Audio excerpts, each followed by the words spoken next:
AP explains, for 69 years, Kashmir torn by deadly strife.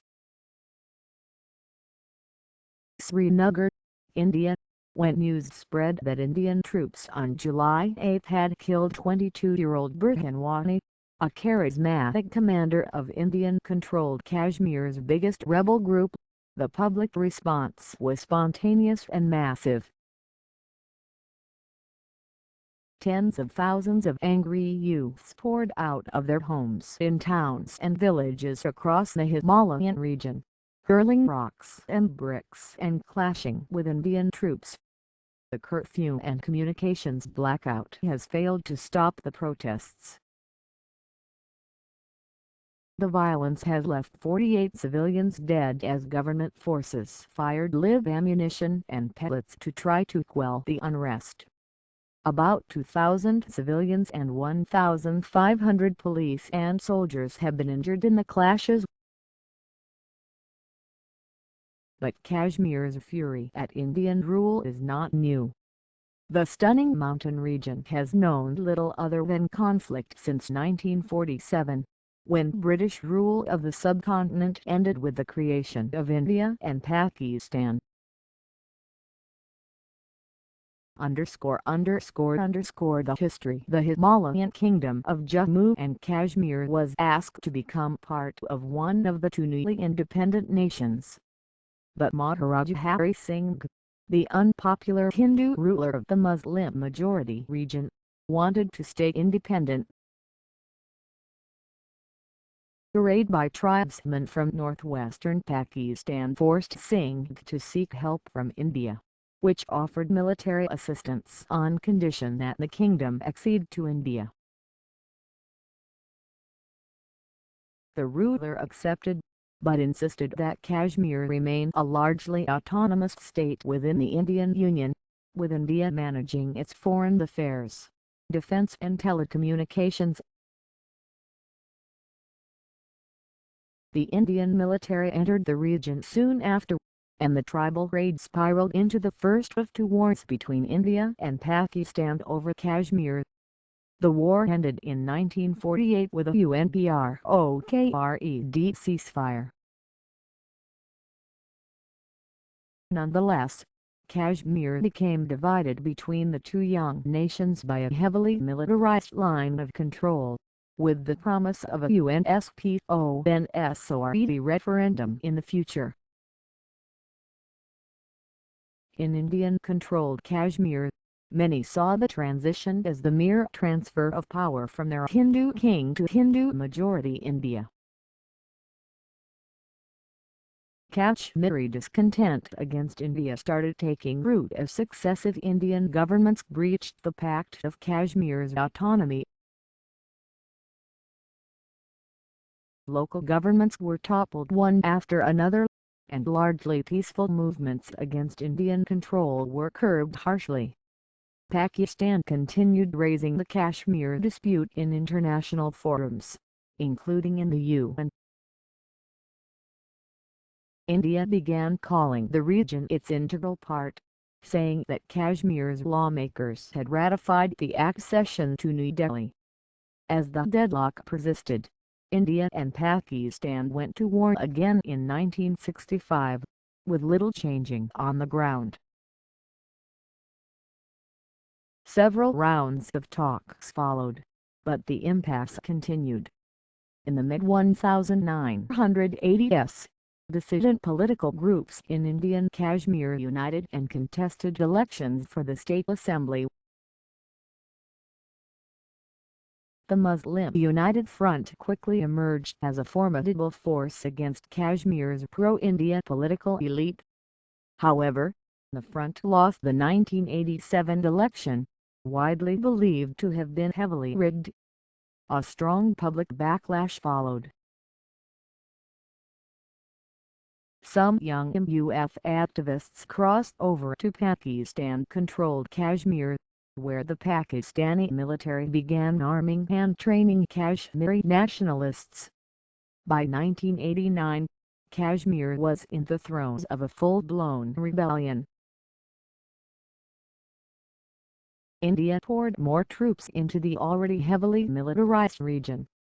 In response, thousands of Kashmiris streamed back from the Pakistani-controlled portion with guns and grenades. More than 68,000 people have been killed since then. Though the militancy waned, popular sentiment for Azadi, or freedom, has remained ingrained in the Kashmiri psyche. In the last decade, the region has made a transition from armed rebellion to unarmed uprisings as tens of thousands of civilians frequently take to the streets to protest Indian rule, often leading to clashes between rock-throwing residents and Indian troops. The protests are usually quelled by force, often resulting in deaths. Recent developments in 2008. The government decision later revoked to transfer land to a Hindu shrine in Kashmir set off a summer of protests. The following year, the alleged rape and murder of 2 young women by government forces set off fresh violence. In 2010, the trigger for protests was a police investigation into allegations that soldiers shot dead 3 civilians and then staged a fake gun battle to make it appear that the dead were militants, in order to claim rewards for the killings. In all 3 years, hundreds of thousands of young men and women took to the streets, hurling rocks and abuse at Indian forces. At least 200 people were killed and hundreds wounded as troops fired into the crowds, inciting further protests. The crackdown appears to be pushing many educated young Kashmiris, who grew up politically radicalized amid decades of brutal conflict, toward armed rebel groups. Young Kashmiri boys began snatching weapons from Indian forces and training themselves deep inside Kashmir's forests. The number of militants has, however, remained minuscule, not crossing 200 in the last several years.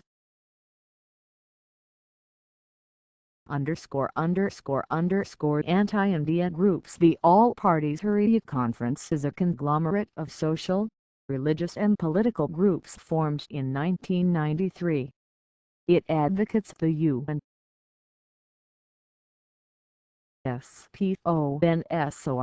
right to self-determination for Kashmir or tripartite talks among India, Pakistan and Kashmiri leadership to resolve the dispute.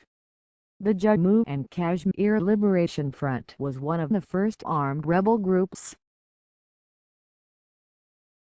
It favors an independent, united Kashmir. Currently led by Mohammad Yasin Malik, the group gave up armed rebellion in 1994, soon after Indian authorities released Malik from jail after 4 years. Hizbul Mujahideen is Kashmir's largest and only surviving indigenous armed rebel group. Formed in 1990, the group demands Kashmir's merger with Pakistan. Its supreme commander, Syed Salahudin, is based in Muzaffarabad, the capital of Pakistan-controlled Kashmir. The group was led in Indian Kashmir by Burhan Wani until his death on July 8. The Lashkar-e-Taiba is a Pakistan-based group fighting for Indian Kashmir's merger with Pakistan. The United States lists it as a terrorist group.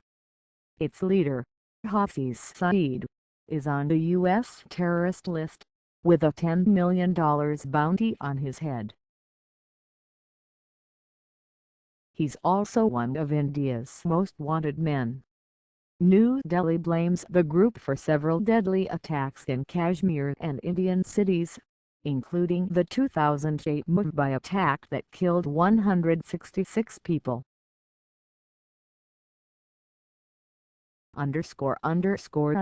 pro-India groups. The Jammu Kashmir National Conference is a pro-India political group that has ruled Kashmir for the most part since 1947. Its most recent leaders, Farooq Abdullah and his son Omar Abdullah, the current opposition leader in the State Assembly, are seen as the strongest proponents of India in Kashmir. The Jammu Kashmir People's Democratic Party emerged in the early 2000s as the strongest opponent to the National Conference, strategically using pro-separatist views for electoral gains. It soon came to power in 2002. It currently rules Indian Kashmir in coalition with India's ruling Hindu nationalist Bharatiya Janata Party. Follow Ajaz Hussain at www.twitter.com/Hussain_Ajaz